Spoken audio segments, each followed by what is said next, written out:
Je vous... Qui est le champion du monde des poids lourds?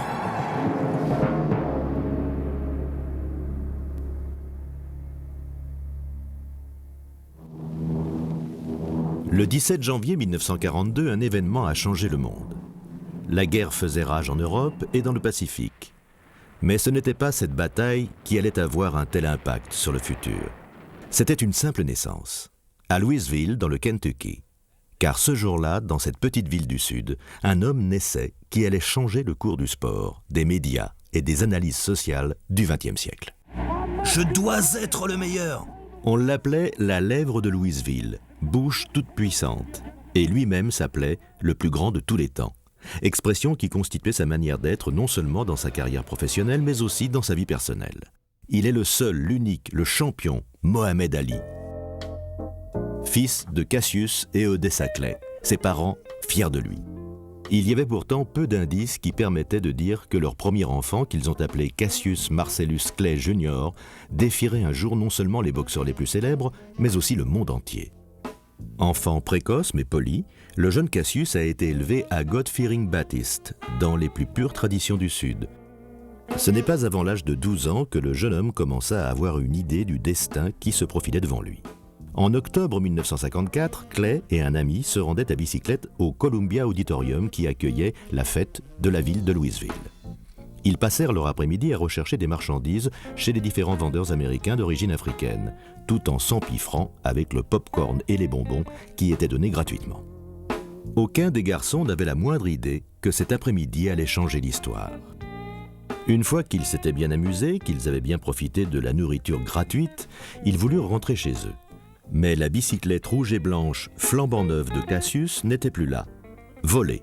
Et ce jour s'avéra le jour le plus heureux de sa vie. Tout éploré et bouleversé, le jeune garçon alla demander de l'aide auprès d'un policier qui se trouvait dans l'auditorium, Joe Martin. Clay expliqua à Martin qu'on lui avait volé sa bicyclette et qu'il allait rosser celui qui lui avait fait cela. Martin, qui dirigeait un cours de boxe pour les jeunes du coin, lui répondit que s'il voulait rosser quelqu'un, il fallait d'abord qu'il apprenne à se battre.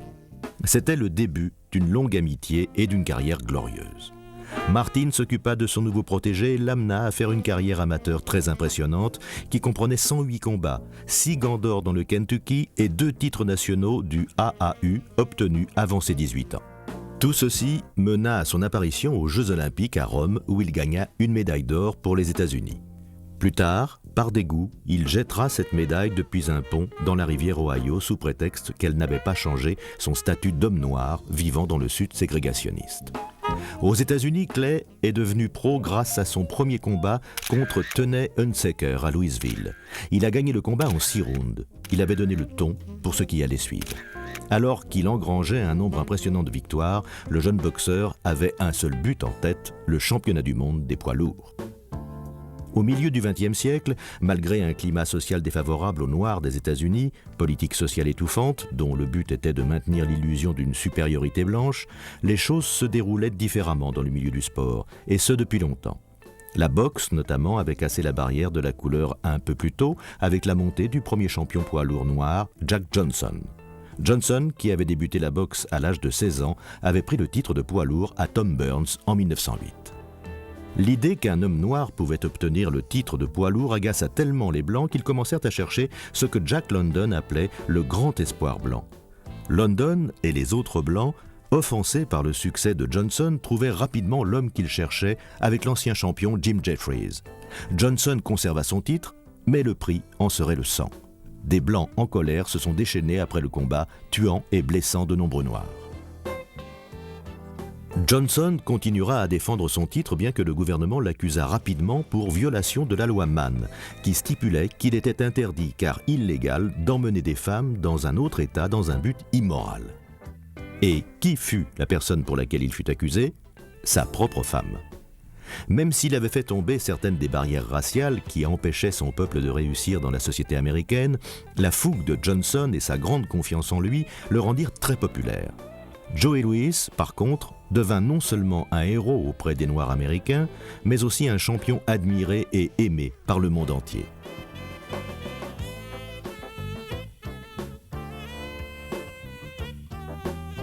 Il avait commencé à boxer à l'âge de 10 ans quand sa famille déménagea de l'Alabama pour s'installer à Détroit. À l'âge de 20 ans, il avait gagné son premier titre des Gants d'Or. Après être devenu pro, il gagna 12 combats au cours de sa seule première année. Sa carrière atteint son apogée lorsqu'il battit l'ancien champion Primo Camara devant une foule de 62 000 personnes au Yankee Stadium. Il semblait invincible, jusqu'à ce qu'il rencontre Max Schmeling. Schmeling, un boxeur allemand à la réputation de grand cogneur, qui mit Louis KO au 12e round le 19 juin 1936. La douleur de la défaite se sentira bien longtemps après le combat. En 1937, Louis gagna le titre de poids lourd en battant James Braddock avec un KO au 8e round. Après avoir gagné, Louis déclara tout simplement « Je ne veux pas que l'on m'appelle champion avant d'avoir battu Schmeling ». Il y parvint, en 1938. À ce moment-là, Schmeling apparaissait comme l'incarnation la plus évidente de la philosophie raciale d'Adolf Hitler, bien qu'il fût opposé au régime nazi. Il aida d'ailleurs des Juifs à échapper à la terreur de l'Holocauste en les faisant partir clandestinement de l'Allemagne ravagée par la guerre. Sa défaite au profit d'un Noir eut pour effet de faire de Louis un héros international. Cet impact fut d'autant plus fort pendant la Deuxième Guerre mondiale quand Louis descendit du ring pour aller enfiler l'uniforme de l'armée, arrêtant pour un temps sa carrière afin d'aller défendre son pays. Quand il revint sur le ring après la guerre, il continua à défendre son titre avec autant de succès qu'avant la guerre. Quand il se retira en 1949, Joe Louis avait été champion pendant plus de 12 années et il avait remis son titre en jeu avec succès plus de fois qu'aucun autre boxeur avant lui ou depuis. Des années plus tard, un autre jeune boxeur noir reprendrait la tradition de Johnson et de Louis, combinant la fougue et le franc-parler de l'un et l'habileté de l'autre. Mais Cassius Clay n'était pas encore le champion du monde poids lourd. Ce prix était alors entre les mains de Sonny Liston, un boxeur qui cognait dur et qui ne considérait le nouveau venu que comme une forte gueule et un enquiquineur. Clay avait commencé une campagne de harcèlement contre Liston, en essayant de le provoquer pour qu'il fasse un combat avec lui, allant même jusqu'à louer un bus et à le conduire jusqu'à la maison de Sonny, en le traitant de lâche et de clochard à travers une corne de taureau. Je vais te frapper! Je vais te frapper! Tu es fou! Je vais te frapper jusqu'à ce que tu acceptes de te battre avec moi! La situation finit par avancer lorsque Clay s'approcha de Liston au Desert Inn à Las Vegas, où le champion tournait un film minable et perdait. Liston n'était pas d'humeur à se faire haranguer par la bouche du Sud. Sonny sortit un pistolet et tira, et il se débarrassa ainsi de celui qui le tourmentait et qui s'enfuit rapidement effrayé. Le pistolet avait des balles à blanc. Mais Cassius avait eu ce qu'il cherchait, une tentative pour obtenir le titre des poids lourds. Pendant la période qui conduisit au combat, Clay devint une célébrité internationale, essentiellement parce qu'il donnait l'impression de ne jamais s'arrêter de parler. Selon vous, à quel round allez-vous battre Sonny Liston? J'avais prédit 8 pour Sonny Liston, mais il arrêtait pas de rabâcher que je parlais trop, que j'avais besoin d'avoir un gant sous la gorge et qu'il faudrait un médecin pour l'extraire. Il m'a rendu fou et j'ai dû changer ma prévision de 6 à 8 rounds, puis de nouveau à 6. Liston doit tomber à 6. Si vous voulez perdre, soyez fou et pariez votre argent sur Sonny. Mais si vous voulez avoir une bonne journée, mettez votre argent sur Clay. Sonny Liston parle beaucoup et fait son cinéma, toutes ses déclarations. Je vais mettre fin à tout ça le 25 février. Et je n'ai plus à convaincre qui que ce soit que je suis le meilleur. Ils le savent tous. Beaucoup de gens disent que Liston va me battre, que je suis pas classé, qu'il n'y aura pas de match. Ah, je suis si content de pouvoir bientôt tous les faire taire. Qu'en est-il de cette rancune qui est supposée continuer? Je ne sais rien de cela, d'une quelconque rivalité ou d'autre chose. Tout ce que je veux, c'est me battre et me débarrasser de ce truc qui se trouve sur mon chemin. Feriez mieux d'y aller tout de suite. Bon, quand j'étais chez lui à Las Vegas, 5 policiers ont dû venir avec des chiens pour nous séparer. Ceux d'entre vous qui ne pourront pas voir le grand match contre Liston, voici le 8e round tel qu'il s'est déroulé. Cassius était si fort pour faire sa propre promotion qu'un jour, il a réussi à arnaquer le magazine Life, qui a fait 5 pages exclusives sur son entraînement de natation intensif. En fait, il ne savait même pas nager. Il posait également pour des photos de publicité avec 4 types dans le vent, qui avaient fait sensation dans le monde entier juste la semaine d'avant, même si beaucoup dans la presse américaine disaient à l'époque qu'il n'était qu'un phénomène de mode. Le 25 février 1964, Cassius Clay défia Sonny Liston pour qu'il le rencontre au championnat mondial des poids lourds à Miami, en Floride. Peu m'importe si le ring est petit, je pourrais combattre ce ballot dans une cabine téléphonique. Le combat a été un moment intense. Clay était donné perdant, 8-1, et peu de gens lui donnaient une chance de battre Liston, le plus aguerri et bon frappeur, en raison de sa petite expérience sur le ring. Cependant, Cassius ne manquait pas de confiance. Il fit preuve d'adresse et de grâce pour lesquelles on se souviendrait de lui plus tard. Le jeune challenger domina le vieux champion, mais simplement en le dominant avec son jeu de boxe. Après un 6e round épuisant, Liston refusa d'écouter la cloche pour le 7e, faisant ainsi de Cassius Marcellus Clay Jr. le nouveau champion du monde des poids lourds. J'étais prêt à l'avoir dans le 8e round, comme vous avez pu le voir, mais l'homme m'en a empêché, tout ça pour que je n'apparaisse pas être le meilleur. Parlez-nous maintenant de la poésie du nombre 7. Il voulait aller au paradis, donc je l'ai emmené au 7e. Vous l'avez emmené au 7e? Oui, je suis le roi du monde.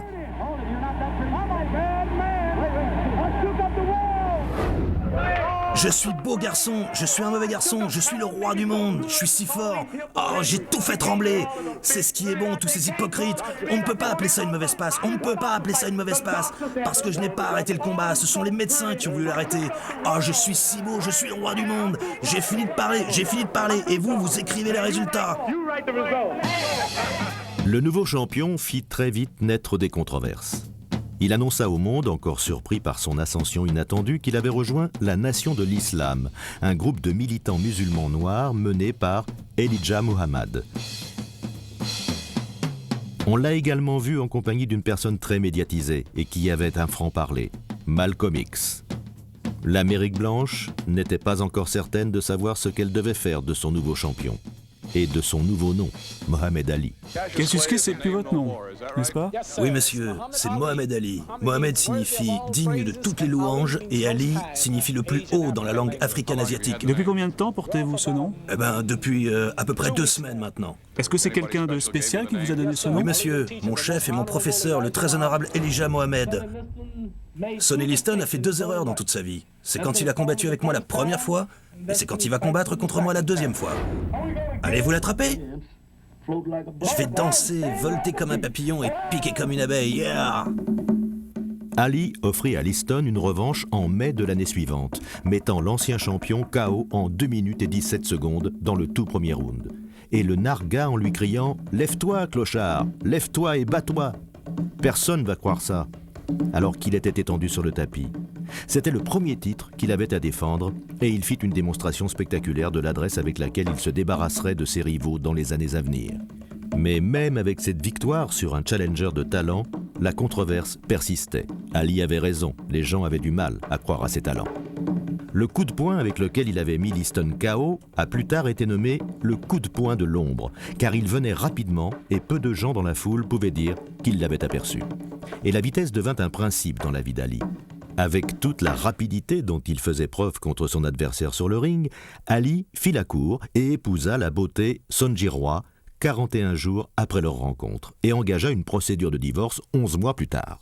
Il prétexta que Sonji n'avait pas vécu suivant les principes de sa foi, ce qu'elle avait promis de faire avant le mariage. Les problèmes personnels mis à part, Ali eut une année plutôt bonne. Pensez-vous que vos difficultés maritales affecteront d'une manière ou d'une autre votre carrière? Non, c'est rien, c'est réglé, ou ce sera bientôt le cas. Ah, je préférerais pas parler de ça en public, c'est entre les mains de la justice, elle va s'en occuper. C'est juste un autre petit problème qui va bientôt être réglé. Le 22 novembre, il défendit son titre contre l'ancien champion Floyd Patterson. Patterson avait combattu contre Sonny Liston avant le combat Liston-Clay, pour essayer de reprendre son titre de poids lourd pour la 3e fois. Avec 2 victoires comme champion du monde des poids lourds, Patterson était dans une classe à part. Mais le nouveau champion n'allait pas se laisser intimider. Dans les semaines avant le combat, Patterson s'était prononcé contre le mouvement des musulmans noirs et il refusait de l'appeler par son nom musulman, préférant l'appeler Clay. Ali allait le faire payer pour cela en le punissant jusqu'à ce que l'arbitre arrête le combat au 12e round.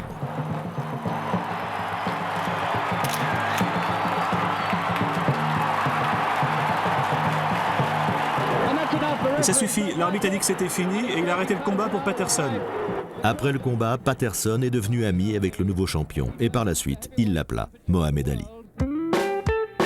Le 14 février 1966, le Conseil de Louisville avait reconsidéré son projet concernant le statut de Mohamed Ali, le rendant apte à faire son service militaire. Ali avait préalablement été disqualifié car sa performance lors des tests d'aptitude militaire avait révélé un QI de seulement 78. Embarrassé par ce résultat, le champion avait simplement dit « J'ai dit que j'étais le plus beau, pas le plus intelligent ». Mais avec la guerre qui faisait rage au Vietnam, le gouvernement avait décidé d'assouplir ses lois. Et Ali pouvait maintenant à tout moment avoir à enfiler ses tenues de corvée à la place de son peignoir de boxe.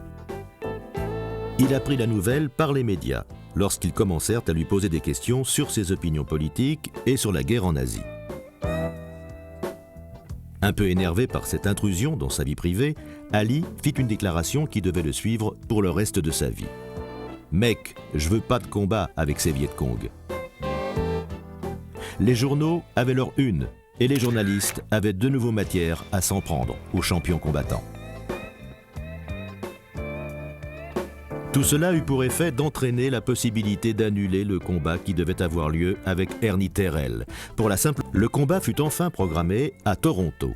Mais bon nombre des salles de spectacle qui avaient été intéressées par les droits de diffusion ne l'étaient plus en raison de la même pression qu'elles avaient subie par les commissions de boxe de chaque État.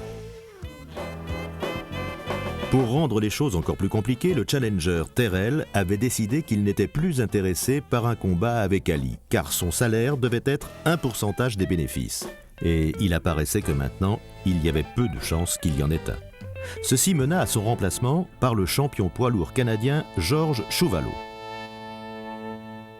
Chuvalo, un combattant dur que Rocky Marciano, le seul champion dans l'histoire de la boxe qui n'a jamais été vaincu, avait dénommé « celui que l'on ne met pas KO », prit de la distance avec Mohamed et ne fit plus l'unanimité.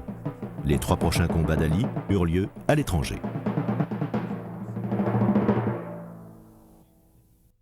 Ali, craignant de ne pouvoir s'en sortir aux États-Unis en raison de l'hostilité du public et des médias, décida avec son équipe de partir pour Londres ou Francfort. Ce choix fit de Mohamed Ali un héros auprès des Européens, qui estimèrent qu'il permettait au monde entier de profiter du champion du monde des poids lourds. En effet, pendant plus de 50 ans, les combats s'étaient déroulés avant tout sur le sol américain. Ali retourna aux États-Unis pour y défendre son titre contre Cleveland Grocia Williams à Houston, au Texas, le 24 novembre 1966. Le combat s'est terminé rapidement, Williams étant complètement dominé par Mohamed Ali. En fait, il a réussi seulement à frapper Ali 3 fois dans un combat en 3 rounds qui se sont terminés de manière pitoyable quand Williams a été mis KO. Ali devait ensuite défendre son titre contre Ernie Terrell. Malheureusement pour le challenger, cette fois le combat ne sera pas annulé. Terrell avait fait l'erreur de toujours se référer à Ali en l'appelant Clay, un choix dont le but était d'exaspérer le champion. Mais dans le cas présent, ça n'a servi qu'à le rendre foudrage. Le combat fut considéré comme l'un des pires spectacles dans l'histoire de la boxe. Ali lui-même en vint à regretter ce combat.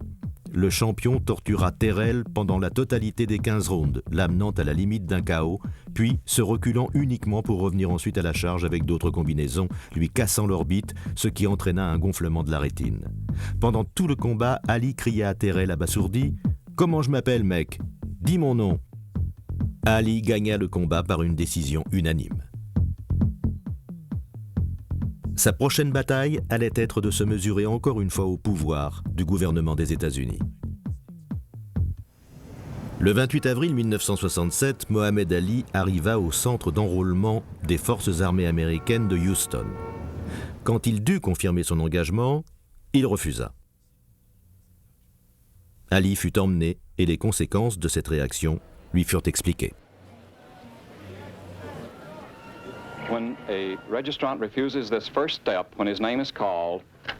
Quand quelqu'un vient pour s'enrôler et qu'il refuse la première étape quand il est appelé, on le fait calmement sortir de la pièce, on lui explique la gravité de son refus.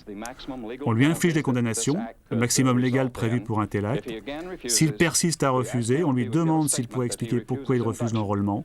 S'il dit non, on le congédie. S'il dit oui, il écrit une déclaration de sa propre main, nous faisons une attestation et puis on le libère. On prévient le Conseil et on fait un rapport au procureur des États-Unis. Ali répondit qu'il savait exactement ce qu'il faisait, mais qu'il ne pouvait pas, en raison de ses croyances religieuses, aller à l'armée et tuer des gens contre lesquels il n'avait pas d'animosité particulière. On expliqua au champion qu'en toute vraisemblance, il n'aurait pas à servir à un poste de combat dans l'armée, et qu'en fait, il aurait la possibilité de faire des combats de boxe et de faire des apparitions personnelles pour divertir les troupes. De nouveau, Ali resta campé sur ses positions et déclara qu'il ne pourrait servir à aucun poste qui pourrait soutenir une guerre qu'il jugeait moralement mauvaise. C'est à ce moment-là que les foudres s'abattirent sur lui. L'armée fit une déclaration qui expliquait que Mohamed Ali avait refusé l'enrôlement dans les forces armées et que l'affaire était entre les mains du bureau du procureur américain.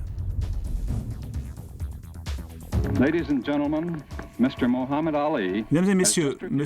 Muhammad Ali vient de refuser de rejoindre les forces armées américaines. La notification de son refus sera présentée au procureur des États-Unis, au directeur d'État des services de sélection et au conseil local de sélection pour qu'ils prennent toute action jugée appropriée. Champion, comment vous ont-ils traité ici? Comment vous ont-ils traité? Correctement. Pour aggraver les choses, moins d'une heure après la déclaration, la commission de l'État de New York enleva à Ali sa licence et son titre. Toutes les autres commissions de boxe du pays entamèrent des poursuites judiciaires avant même que Mohamed Ali ait été rendu coupable de quoi que ce soit et encore moins condamné. Ali n'était désormais plus le champion du monde des poids lourds. Le titre qu'il avait mis tant d'ardeur à obtenir pendant une grande partie de sa vie avait disparu en un instant. Il n'avait plus aucune chance non plus de regagner son titre sur le ring rapidement, étant donné qu'il ne pouvait plus combattre légalement dans aucun État.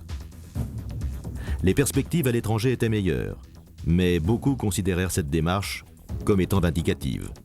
Le gouvernement américain lui retira son passeport, le privant de tout moyen de gagner sa vie pour subvenir aux besoins de sa nouvelle femme, Belinda, ou du premier de ses 4 enfants. Le droit de descendance est très important dans ce pays. Nous devons le préserver, nous devons l'encourager. Car avec la descendance, vous produisez du changement. Et à travers le changement, vous produisez du progrès. Donc, ayons des descendants, ayons du changement, ayons du progrès. C'est le passé de l'histoire américaine et c'est ce que nous voulons pour le futur. Ali s'était retrouvé avec tout le pouvoir de l'establishment contre lui, et beaucoup pensaient que c'était finalement la fin de sa carrière. Il se trompait beaucoup. Ali n'était pas du style à se coucher, sur le ring ou à l'extérieur. Mohamed Ali se défendit avec sa meilleure arme, lui-même. Nous ne partirons pas. La controverse au sujet de la guerre du Vietnam avait maintenant atteint les plus hautes institutions. En raison de cette controverse qui l'entourait, différentes universités du pays réclamaient à grands cris vouloir faire venir l'ancien champion pour qu'il parle sur les campus. On a fait un lavage de cerveau à l'homme noir et il est temps pour lui d'apprendre quelque chose sur lui. Quand il regarde la télévision, il voit les cigares hibou blanc, le savon cygne blanc, le savon roi blanc, le shampoing rinçant pluie blanche, la cire pour le sol tornade blanche, le dentifrice blancheur plus. Voilà. Quand il était petit, on lui a appris que Mary avait un petit agneau dont les pattes étaient blanches comme neige. Et puis on lui a parlé de Blanche-Neige. Et puis c'est la Maison Blanche, tout ce qui est mauvais et noir. Donc on lui a lavé le cerveau. Donc maintenant, il a besoin qu'on lui apprenne quelque chose sur lui, afin qu'il soit fier, qu'il arrête de vous embêter, de vous faire partir de vos quartiers, qu'il arrête de courir après vos filles, qu'il arrête de vous chasser de vos écoles et tout et tout. Vous avez mal à la tête avec ce nègre à qui des gens de votre espèce ont lavé le cerveau. Donc maintenant, c'est votre travail de lui laver le cerveau de nouveau et de lui apprendre qu'une saleté riche est une saleté noire. Ne vous sentez pas mal à l'aise. Un café fort est un café noir, vous comprenez? Vous le rendez faible, intégrez cela. Donc maintenant, vous vous sentez fort, donc maintenant, vous ne quémandez plus. Maintenant, il veut être lui-même, il ne vous embête plus. Il a donc besoin d'une histoire noire, et il a besoin d'un peu de culture noire pour qu'il sache qui il est, afin d'être fier de ce qu'il est et qu'il cesse de vous inquiéter autant. Toute femme blanche dans ce public aujourd'hui, tout homme blanc dans ce public aujourd'hui ne veut plus voir de petits garçons noirs, ni de petites filles noires rôder autour de leur maison, de leurs écoles, de leurs églises, dans l'espoir d'épouser vos fils et vos filles, et ensuite pour vous présenter vos petits-enfants, des enfants métis aux cheveux crépus. Et parler était quelque chose qu'Ali faisait aussi bien que combattre. On ne cherche pas à perdre notre identité en mélangeant nos sangs, ni notre belle histoire africaine. Nous ne vous détestons pas. Nous ne haïssons pas ceux qui, comme vous, sont blancs. Nous voulons juste rester des noirs. Nous aimons ma couleur. Je m'aime, tout simplement. Dans ses discours, il focalisait sur la bataille qui continuait avec le gouvernement des États-Unis. ainsi que sur le fait qu'on lui avait injustement mis des obstacles dans sa profession. J'aimerais entendre cela dans votre bouche, j'aimerais entendre cela dans votre bouche, et je veux que le monde entier et les caméras l'entendent. Qui est le champion du monde des poids lourds ? Les événements prirent de nouveau un parfum de retrouvailles quand Mohamed Ali harangua la foule en criant « Qui est le champion ?» et la foule de répondre « C'est toi ». Il parla également avec ferveur du Black Power. Il expliqua qu'il était tout à fait prêt à aller en prison si telle était la conséquence de son engagement à défendre ses croyances religieuses. J'ai dit que j'allais être un homme, je vais me battre dans les règles. Si je perds, je vais tout simplement aller en prison. La bataille fit rage dans les tribunaux. Ali s'accrochait à ses arguments tout aussi obstinément que le gouvernement au sien. En fait, l'histoire se termina à la Cour suprême des États-Unis. Et, à sa manière, Ali sortit victorieux suite à une décision unanime. Les accusations contre Ali furent retirées et le long cauchemar d'Ali, qui avait miné sa vie pendant 7 ans, touchait maintenant à sa fin. Du moins, presque. La prochaine étape qu'il avait en tête était de regagner son titre. Ce serait un long parcours. La dernière fois qu'Ali s'était battu sur un ring, ce fut une réelle démonstration contre un ancien champion poids lourd, Rocky Marciano, en 1969. Ali fit son vrai comeback sur le ring avec un combat contre Jerry Carey à Atlanta, en Géorgie, le 26 octobre 1970. Le combat ne dura pas longtemps. Ali mit Carey KO au 3e round et déclara qu'il voulait à présent avoir un combat avec Joe Frazier, qui avait, selon Mohamed Ali, quelque chose qui lui appartenait, à savoir le titre poids lourd. Mais ce ne serait pas Frazier qu'il allait rencontrer sur le ring. Qu'est-ce que tu vas faire, Ali? Je vous le dirai lundi soir, mais tout d'abord... Petit poulet, poussin, poussin, poussin. C'est ça, continuez à parler. Maintenant, je sais que vous voulez que je vous rosse. Il n'aurait jamais dû commencer à parler, pas avec Mohamed Ali. Clay? Vous? Clay? J'ai dit Mohamed Ali. Clay? Appelez-moi comme ça quand le combat débutera. Clay? Attendez que le combat commence. S'il vous plaît, dites à tout le monde de se rendre dans les salles de spectacle. Jamais je n'ai eu envie de fouetter un homme aussi violemment. Son prochain combat fut contre Oscar Bonavina, qui réussit à se relever pendant les 15 rounds, se faisant punir à chaque fois qu'il se relevait, mais proférant un nom. Il était un précurseur de mauvais augure. Le combat du siècle, comme on l'avait appelé dans le monde entier, se déroula à Madison Square Garden le 8 mars 1971. Ali allait enfin avoir un coup d'essai contre Smoking Joe Frazier. Vous voyez, j'ai fait un vrai pari. Pour que Joe Frazier soit un champion, il doit me battre. Donc ces éliminations, ce ne sont que des imitations. Il n'est pas le vrai champion. Le monde entier attendait ce combat entre deux champions poids lourds jamais vaincus. Vous ne boxez pas contre Oscar Bonaventa. Vous ne boxez pas contre Sonny Liston. Vous boxez contre Joe Frazier. Joe Frazier. Si Joe Frazier me rosse, je me mets sur les mains et les genoux et je traverse le ring en rampant pour aller le voir et dire « Tu es le champion du monde !» L'avant-match avait été très théâtral, tout comme le combat à venir qui semblait lui aussi laisser présager beaucoup d'animation. Ali narguait Frazier avec des injures verbales incessantes, avec lesquelles le champion très réservé et au langage mesuré ne pouvait rivaliser. Joe Frazier vous fait peur, à vous les journalistes et à tous les gens qui tournent autour et qui ne connaissent pas la boxe. Mais regardez bien mon visage, je suis le vrai champion, le vétéran de 186 matchs et pas une égratignure. 2 fois champion du Golden Globe des États-Unis, 2 fois champion du AAU national des États-Unis, champion olympique, 4 années sans entraînement, prévenu 6 semaines avant le combat. Vous prenez l'opposant le plus dur de Frazier et vous le rossez encore plus facilement que lui ne le fait. C'était le début d'une rivalité qui continuerait après la carrière des deux boxeurs. Mais tout d'abord, ils devaient s'expliquer sur le ring. Et ils se sont en effet expliqués sur le ring. Dans un combat qui n'était pas vraiment de la boxe mais qui était plutôt belliqueux, les deux hommes en ont donné au monde entier pour leur argent. Dans cette lutte épique qui dura jusqu'à la cloche de la finale, les deux boxeurs mirent toute leur énergie dans la confrontation. Et Frazier réussit un incroyable KO d'Ali au 15e round. Frazier gagna le combat par une décision unanime, mettant apparemment un frein à la carrière d'Ali. Ali était humilié. Non seulement il n'avait pas été à la hauteur de sa publicité d'avant le combat, mais il avait également connu son premier échec professionnel. Et pour un combat pour un titre, pas moins que cela. Il remonta sur le ring avec un zèle renouvelé. Par le passé, il avait fait confiance à la seule vitesse qui lui était propre pour se sortir des problèmes sur le ring. Mais avec l'âge, Ali devait maintenant devenir un boxeur défensif. Il fit quelques matchs avec divers types d'adversaires, les mit tous facilement en échec, tout en parlant de son désir d'avoir une autre chance de combat avec Joe Frazier. Beaucoup doutaient que Mohamed puisse le battre une deuxième fois. Et Ali accumulait les heures d'entraînement, essayant de faire remonter Frazier sur le ring en l'insultant et en devenant insupportable pour Smoking Joe Frazier. Pour sa part, Frazier voulait tout simplement qu'Ali ferme sa satanée bouche. Joe n'avait pas à avoir peur. Un jeune boxeur, ex-marine, allait la lui fermer. Ken Norton était un réel inconnu quand il monta sur le ring pour combattre Mohamed Ali le 31 mars 1973. Son dernier combat avait été contre un petit boxeur, Charlie Reno. C'est un combat qu'il avait gagné en 10 rounds. Pour le combat contre Ali, Norton allait être payé seulement 50 000 $. C'était 47 000 de plus que ce qu'il avait touché pour combattre Reno.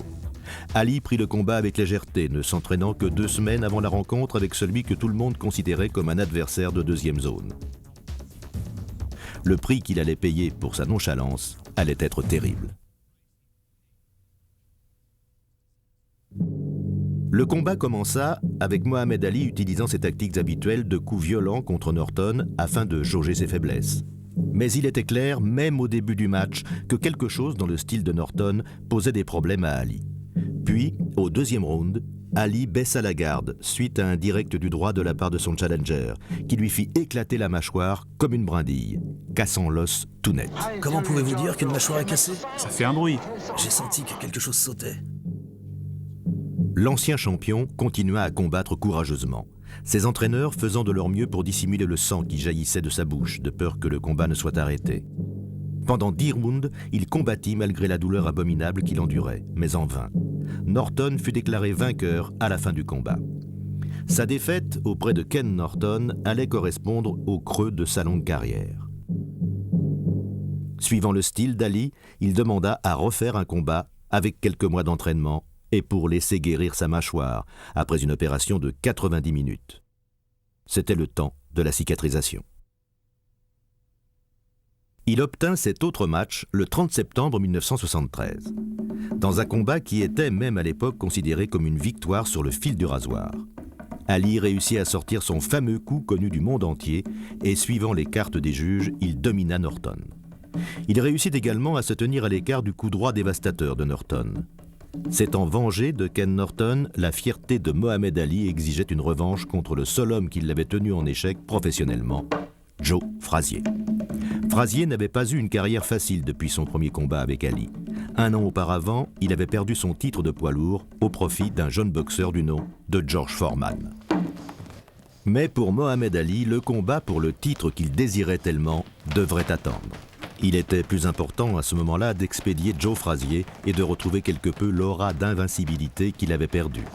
Le deuxième combat contre Frazier eut lieu le 28 janvier 1974. De nouveau, le lieu était Madison Square Garden à New York. De nouveau, Ali, avec son franc-parler, domina la période d'avant-match. Quand vous dites pas d'âme, que voulez-vous dire?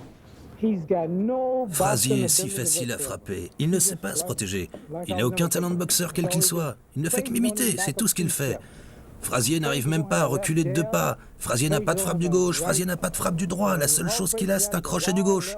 Frazier n'a pas de défense, Frazier n'a pas de rythme, pas de réflexe, pas d'âme, pas de rythme.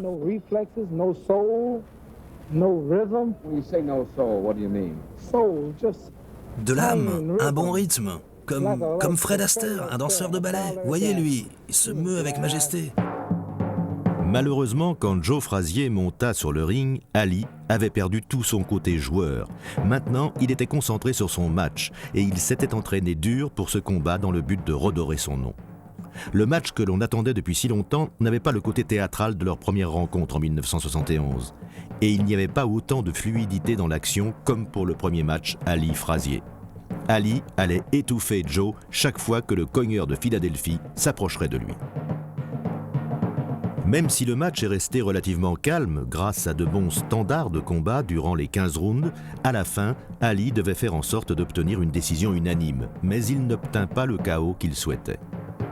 Son honneur fut vengé. Ali pouvait maintenant se concentrer sur l'homme qui, selon lui, détenait le titre qui lui appartenait, à savoir George Foreman.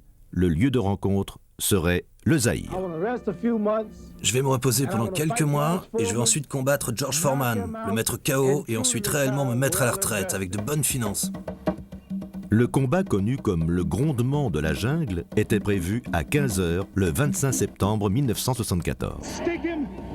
Le coller, bouger, rester hors de sa portée, être en forme. George Foreman va se mettre à la retraite. Pour lui, tout dépend de sa capacité à avoir cet homme dans les 2 premiers rounds. S'il ne fait pas ça, il sera frustré. Colle-le avec des coups du gauche et des coups du droit, croisés, attache-le, cogne-le et ensuite tu te mets à la retraite.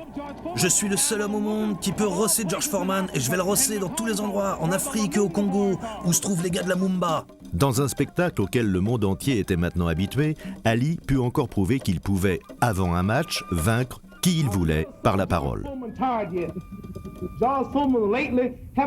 Je n'ai jamais vu George fatigué jusqu'à présent. Ces derniers temps, George Foreman n'a pas entendu l'homme dire « Round 4, round 7, round 5, round 13, dernier round ». Et ensuite, je veux voir, je ne peux rien dire, George, mais je n'ai pas encore vu George dans une bonne bagarre. À appeler George la maman, puis la brute, Mohamed Ali déchaîna la ferveur des habitants du Zaïre, laissant le timide Foreman se demander s'il avait un quelconque soutien dans ce pays de plus de 40 millions d'habitants. Mais dans le camp d'Ali, certains n'étaient pas sûrs des chances de leur boxeur contre le jeune champion. Pour la première fois, beaucoup avaient peur pour sa sécurité. Ils avaient de bonnes raisons de l'être. Bien que timide et calme en dehors du ring, Gros George, comme on l'appelait, était un boxeur formidable. Il avait détruit Joe Frazier, le mettant KO 6 fois en seulement 2 rounds pour obtenir le titre à Kingston, en Jamaïque, seulement 1 an auparavant. Il avait également détruit Ken Norton en 2 rounds, 6 mois avant d'arriver au Zaïre. Sa force de frappe était déjà légendaire. En 40 combats, il était resté invaincu et en avait gagné 37 par KO. Le soir du combat, le stade était rempli avec plus de 6000 fans qui chantaient tous à tue-tête « Ali Boumbaye ». C'est une phrase en swahili qui veut dire « tue-le, Ali ».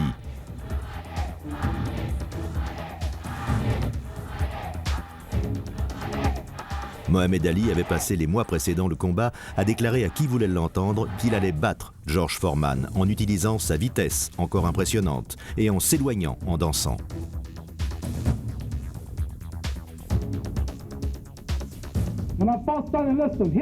Quand j'ai combattu Sonny Liston, le pouvoir de la frappe ne signifiait rien, car d'habitude je m'arrange pour qu'il ne trouve rien à frapper. Donc je ne m'inquiète jamais au sujet de la force de frappe. Donc avec un homme comme George qui arrive avec ses gros... Il les lance comme ça, il les ramène en arrière. Alors attention, voilà le gauche et le droit. Donc je ne crois pas que je vais être envoyé au tapis et malmené. L'expérience, c'est ça qui me permet de dire que je vais gagner.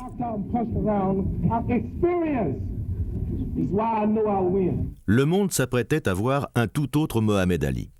30 secondes après le début du deuxième round, sans aucune raison, Ali se retrouva dans les cordes et permit ainsi à Foreman de le rouer de coups. Ali avait trouvé une stratégie à laquelle personne n'avait pensé auparavant pour combattre le puissant champion. Il encaissait tout simplement toute la haine que Foreman avait gardée en lui, laissant le jeune boxeur, qui n'avait jamais dépassé 8 rounds, s'épuiser. Alors que la cloche sonnait la fin du 7e round, Ali se tourna vers George et lui dit « Maintenant, c'est mon tour ». En plein 8e round, alors que le combat semblait ne pas avancer, Ali frappa Foreman avec une combinaison très simple. Foreman s'avança obstinément et baissa sa garde pendant un instant. C'était le temps nécessaire à Ali. Avec sa rapidité jamais égalée jusqu'à ce jour, de son coup du droit, il avait frappé et réglé son compte à George Foreman, le laissant chanceler et en l'envoyant au tapis. 10 secondes plus tard, Mohamed Ali était de nouveau le champion du monde des poids lourds.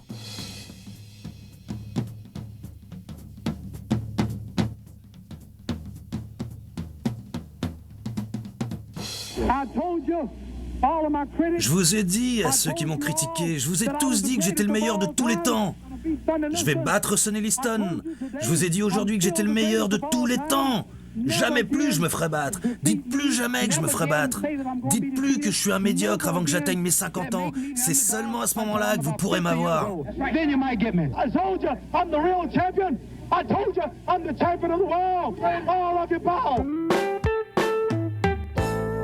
Ali entreprit de gagner une série de titres et fut même invité à la Maison-Blanche pour rencontrer le président des États-Unis, Gerald Ford. Il se rendit à Graceland pour rencontrer le roi du rock'n'roll, Elvis Presley. Pour l'un de ses titres, il lutta contre Chuck Wepner, l'ensanglanté de Bayonne, appelé ainsi car il se faisait toujours blesser pendant les combats. Même si Wepner réussit à mettre Ali au tapis, le combat se termina comme l'on s'y attendait quand l'arbitre arrêta le combat au 15e round en raison de l'état de Wepner. Wepner gagna une renommée éternelle grâce à ce combat. Il servit d'inspiration pour le film Rocky. Cette fois, Ali trouva également le temps de jouer dans un film sur lui, interprétant son propre rôle. Le film fut justement appelé The Greatest, le plus grand. Le meilleur. Vous avez l'air en forme? Avec Muhammad Ali. Êtes-vous aussi bonne que vous en avez l'air? Je n'ai jamais été aussi bonne, mais je vais être encore meilleure. Allons-y, je n'en peux plus d'attendre. Ernest Borgnine, Robert Duvall, Lloyd Haynes, Ben Johnson, James Earl Jones, John Marley, Paul Winfield, Dina Merrill. Je veux être là quand ils vous éclateront les boyaux et qu'ils vous exploseront la tête. You'll see those behind the legend. Vous allez voir ceux qu'il y a derrière la légende.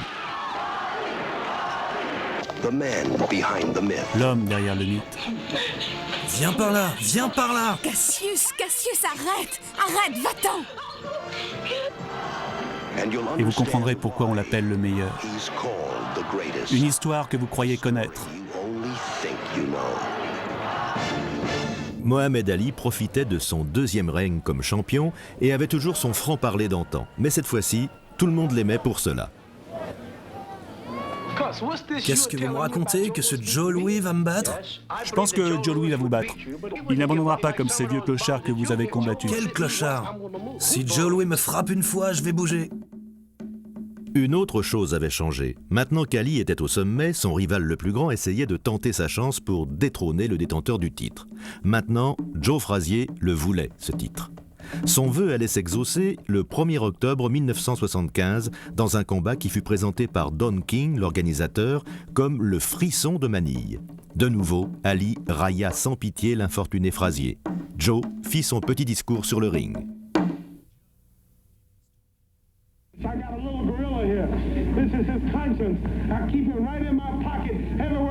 J'ai un petit gorille ici, voici sa conscience.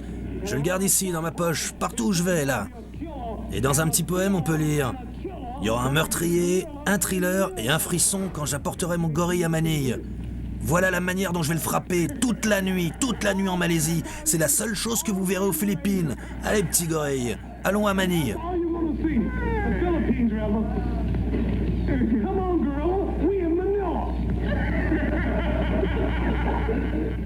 Le combat est considéré par beaucoup de fans comme la plus grande démonstration de boxe dans la longue histoire du sport. Pendant 14 rounds, les deux combattants se frappèrent, se rouèrent de coups dans la chaleur étouffante des Philippines. Ali devait plus tard déclarer qu'avec ce combat, il avait pour la première fois connu une expérience qui se rapprochait le plus de celle de la mort. Beaucoup d'amis du champion pensent que le combat lui a causé des dommages neurologiques irréparables en raison des 440 coups qu'il a encaissés face à Frazier. Le combat se termina dans le 14e round quand le docteur de Joe Frazier l'arrêta, car ses deux yeux se fermaient tellement ils étaient gonflés et il ne pouvait plus rien voir. Quand Mohamed réalisa qu'il avait gagné le combat et que Frazier n'allait pas se relever au son de la cloche pour le prochain round, il s'écroula dans un coin. Il n'y aurait pas de tour de ring cette nuit-là. Après le frisson de Manille, Ali prit un repos bien nécessaire et il épousa sa troisième femme, Veronica Porsche. Belinda venait de le quitter quelques mois auparavant. Il s'engagea ensuite à défendre son titre, même si ceux qui l'entouraient commençaient à se demander s'il ne serait pas bien qu'il se pose la question d'arrêter les combats. Il avait combattu Ken Norton pour la 3e fois, et comme à chaque fois, il eut des problèmes avec le boxeur qu'il n'avait jamais été capable de dominer sur le ring. Il conserva son titre, mais seulement sur le fil du rasoir, suivant le score des juges. Le 17 février 1978, il remonta de nouveau sur le ring comme le champion du monde des poids lourds. Son adversaire était un boxeur peu connu, avec seulement 7 combats attachés à son nom, Léon Spinks. La plupart des gens pensaient que ce serait de nouveau la même routine de défense d'un titre pour le meilleur champion de tous les temps. Ils avaient tort. Ali avait de nouveau sous-estimé son challenger, ne s'étant que peu entraîné et ne prenant pas le combat assez sérieusement. Spinks lui a fait perdre son titre, par une décision unanime. Spinks, qui était décidément tout le contraire d'Ali, allait battre l'homme qu'il considérait comme son héros. Ali était détruit. Il avait perdu son titre sur le ring, mais étonnamment, il perdit avec grâce.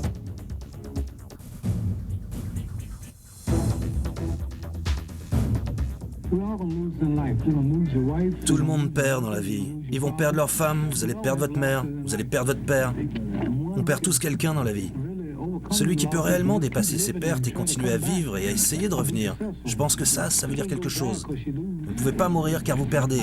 J'ai fait de mon mieux et je me suis entraîné. J'étais en forme, j'ai perdu, c'est tout.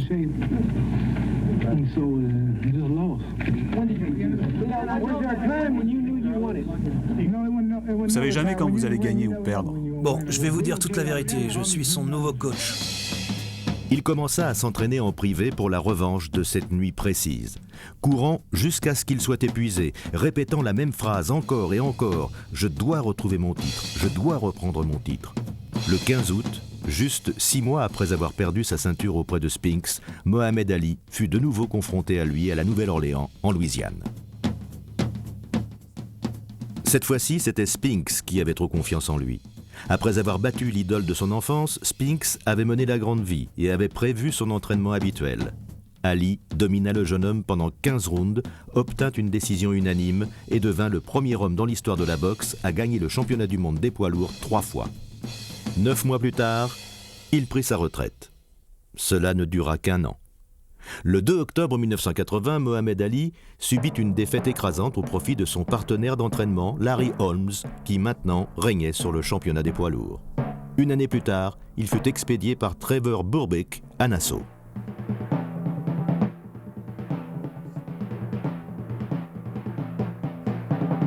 Le temps avait finalement rattrapé Mohamed Ali.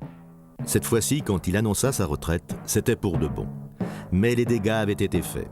En 1984, Ali fut hospitalisé en raison de ce que les médecins appelaient « symptômes légers du syndrome de Parkinson », causés par des coups répétés à la tête. Le trouble se manifeste par un tremblement des mains et un affaiblissement de l'habileté à parler. Presque 10 ans après le fameux frisson de Manille, Joe Frazier avait eu sa revanche.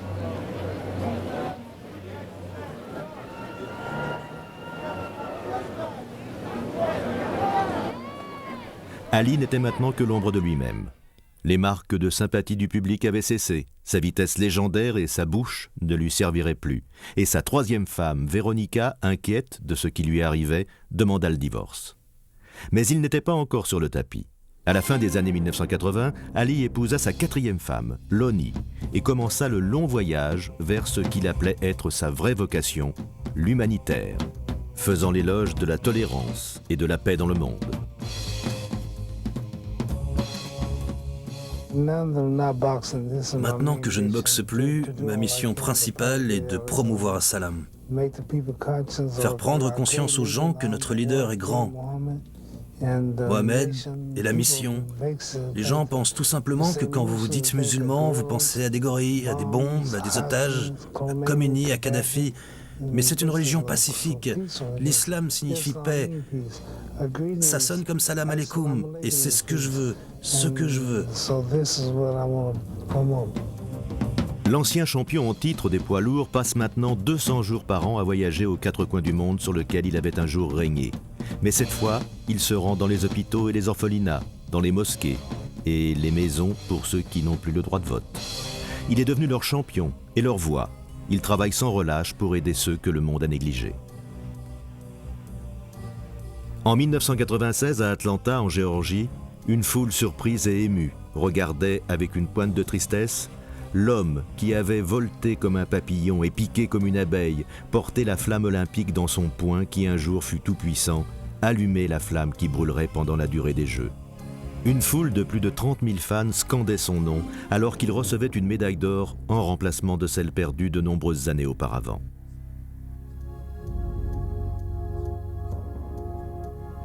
Avec une main tremblante, le boxeur qui avait tant détesté l'establishment, le champion qui avait été haï et aimé par des millions de personnes, l'homme qui avait commencé son voyage il y a si longtemps, niant bon nombre des valeurs qu'il soutenait maintenant, porta sa médaille d'or à ses lèvres et l'embrassa. Ce geste en disait plus que toutes les paroles qu'il avait prononcées durant toute sa vie.